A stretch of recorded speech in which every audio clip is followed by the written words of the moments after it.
big shock news, wasn't it, when, of course, the Duchess of York was invited back in to the royal fold after 30 years, apparently, in the cold. Well, not quite, but seemingly. As ever, let me explain.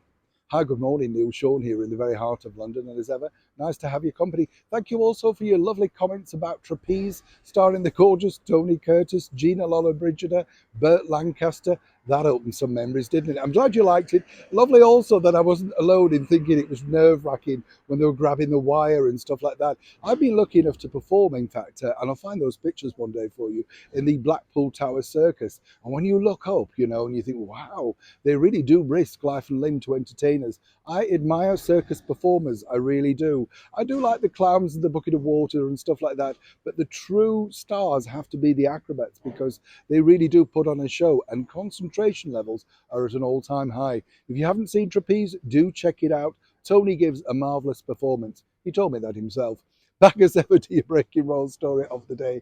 Now, it has emerged, of course, that Fergie, Sarah, the Duchess of York, has been, well, shall we say, reimagined back into the royal fold this Christmas up at Sandringham at the personal request of His Majesty the King. A lot of people were shocked by this as to, well, why after so long? As everyone knows, the former Duke of Edinburgh wasn't exactly her favourite fan. They had a bit of a falling out. He did have a huge soft spot for her. I mean, they were very close, so you can understand what happened must have hurt him greatly.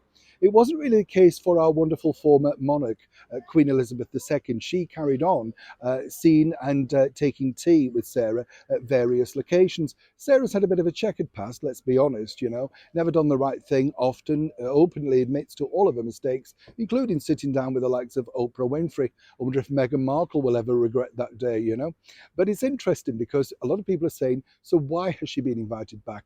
Well, as ever, we can tell you first and exclusive here on the channel the reason behind this. According to a very good source, His Majesty King Charles feels that Sarah could be a good ambassador, particularly regarding children.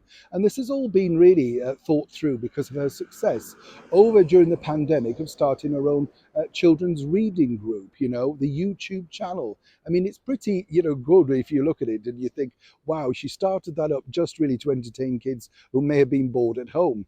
She developed it, launched many children's authors, reinvited many people to reread some of the classics. So you can understand that. But the bigger picture, of course, is Sarah's hopeful that this may and finally be her usage, what she can do to support the monarchy moving forward.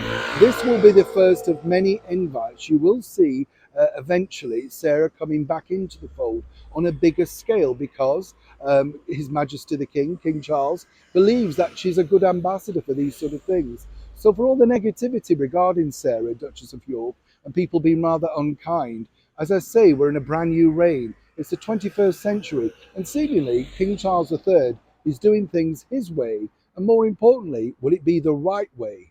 For now, though, this has been widely approved. It's a very difficult time, as one can imagine, because with his brother, Prince Andrew, being sidelined, it seems an odd choice, doesn't it, as many people are saying.